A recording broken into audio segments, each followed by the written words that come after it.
Oh, all right. Well, let's see if we can do a take. Huh? Yeah, no, let me turn on my headphones here. Oh, you know what I think I did? No, no, they're okay.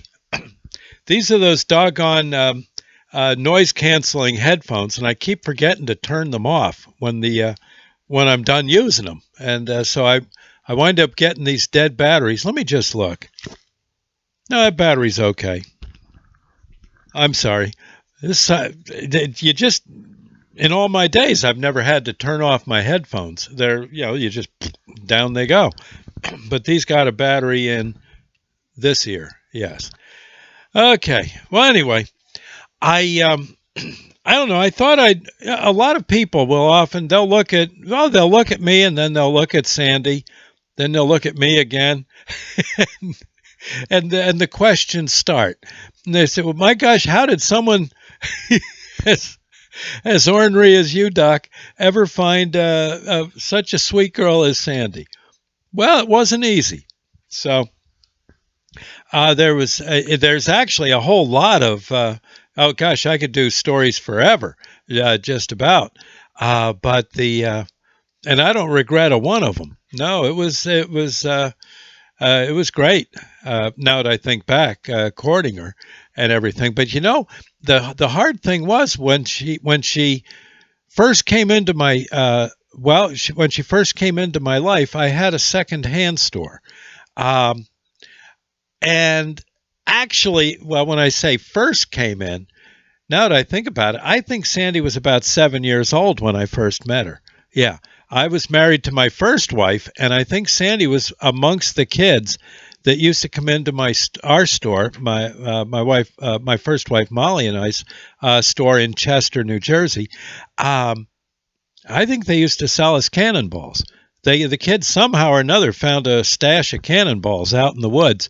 I think back in the day, the town of Chester, way back during the Revolutionary War days, I think it was an iron mining town. Yeah, and I guess there were cannonballs here and there. Whether they test fired them, I don't know. But the kids would come marching in with a bunch of them, and we'd pay them and sell them. It was a pretty good deal. Good for the kids, good for us. And the darn kids would never tell us where where they were. They knew better. Yeah. And I think Sandy was in that crowd. Again, she says no. But here's the official. Okay, Sandy used to come into my store. A friend of ours gave her a gift certificate to my store. And it's funny, but I wouldn't normally even bother to get gift certificates. Who's going to give a gift certificate to a secondhand store? Oh, gee, thanks. When I get the used socks, I'll think always of you. But I somehow or another, this little bird told me again. That voice on the right shoulder said, "God, have some gift certificates printed up with your name on them, and be quick about it." And so I got them, and they sat and they sat and they sat. And finally, this one girl named Beth came marching into the store one day and said, "Hey, do you sell gift certificates, Doc?" I said, "Well, yeah, I happen to. And I've got 100 of them. How many do you want?" I bought 100. I hadn't sold one. And this was now after about 3 months. I was really getting upset. And so this young lady, Beth, said, "Well, give me a $20 gift certificate to your store." And I said, "Fine, cool." And I wrote it out and signed it, and there you go, marked it for $20, and Beth went on her way after a little small talk. Who comes strutting in a few days after Christmas? Yep, you guessed it, Sandy. Gift certificate in hand. To this day, I still think Beth had some matchmaking going on there. I think she thought we'd hit it off. I guess she was right.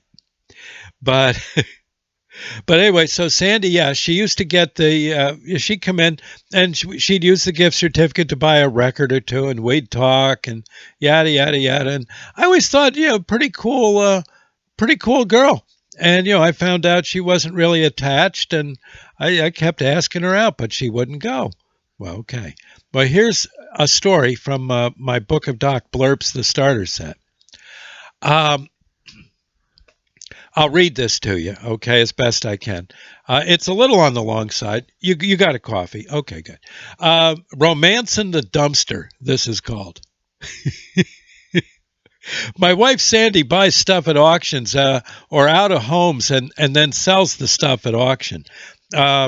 Or at flea markets. She's always rooting around finding this and that. That's why I love her so. The other day she found a collage of old fancy postcards, matted and framed, that a guy and his girl must have put together in the very early 1900s. 1900s. You can tell they had a thing going between each other. I'll bet they got married eventually. I hope they had a good life. Looking at this made me think back. Made me think back to the first date Sandy and I had almost 25 years ago, and it's almost 30 years ago now. It was looking bleak for the two of us. Sandy would often come into my secondhand store. We'd talk quite a bit, all the time. All the time I'm thinking, wow, what a hot babe. I've got to ask her out for a date. But every time I asked, every time she said no. I would get a steady stream of no's. No's to dinner, no's to movies, no parties, no drives, no romantic walks on the beach. Yeah, always it was no. She'd keep coming by. We'd talk. I would ask her again and again and get that awful 2-letter word thrown right in my face. Hold on, I got to change pages here. But I'm telling you, I didn't know what to do. She'd sit and talk for hours in the store. But, hey, you want to go? No. Okay.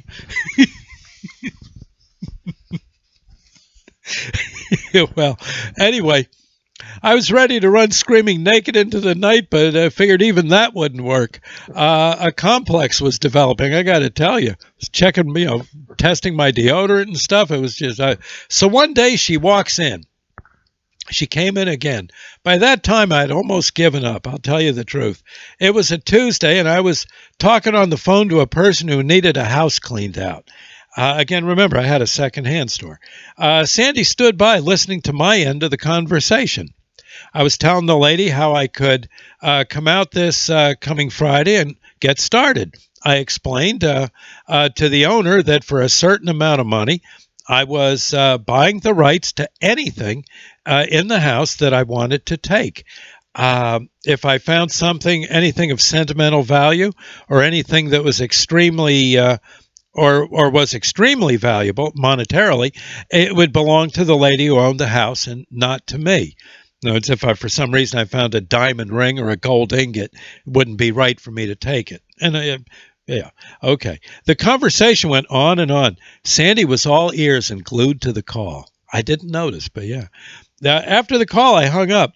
Sandy asked, I didn't notice that she had such interest. I kept noticing, though, that she was watching as I talked. After the call, I hung up. Sandy asked what I was talking about to the lady, and I explained that basically I was buying the rights to buy anything I cared to take out of this old house that the woman's mom once lived in. There were some exceptions, but basically anything in the place was mine after I paid my money. What I didn't want was whatever I didn't take was going to go in the dumpster. I saw a glow develop in Sandy's face. It came right into view right there in front of me, and she spoke. She says, "Hey, could I come along when you go?" I wasn't about to say no, I can tell you that. We decided it might be a good idea to go that coming Friday night, and that was our first date. Yep, cleaning out a house. I know. Sandy showed up for our first date in tall muck boots and shorts. I think she was wearing an old flannel shirt. Old flannel shirt and a kerchief on her head. She looked very fetching in long black rubber gloves. And on the way down to the house site, she asked, I swear she did, she asked if maybe she could make a pile of stuff from anything I didn't want. Well, was I going to say no? Of course not. At the house, while I was up in the attic picking through the stuff, she went out to the kitchen, the chicken coops out back. There was a bunch of chicken coops on the property. And she started digging through piles of straw and revealed and found 2 mint condition pedal cars. Remember those pedal cars from the 50s? Yep, they're worth about 150 each, and they were in mint condition, safe under that straw for all these years. I knew then that she was the girl for me. And I started getting lots of house calls. Lots of cleanouts. Sandy still does that. Yeah, I'm busy being a DJ and working at a supermarket, but yeah, she still does that work. She loves it. Happy as a clam, up to her elbows in a junk pile. Yeah, yeah. Off at a flea market, couldn't be happier. So anyway, I thought you might like to hear that story. Kind of and absolutely true as pie. Anyway, thank you, friends. Till we meet again. God bless, and well, good night. Good night now.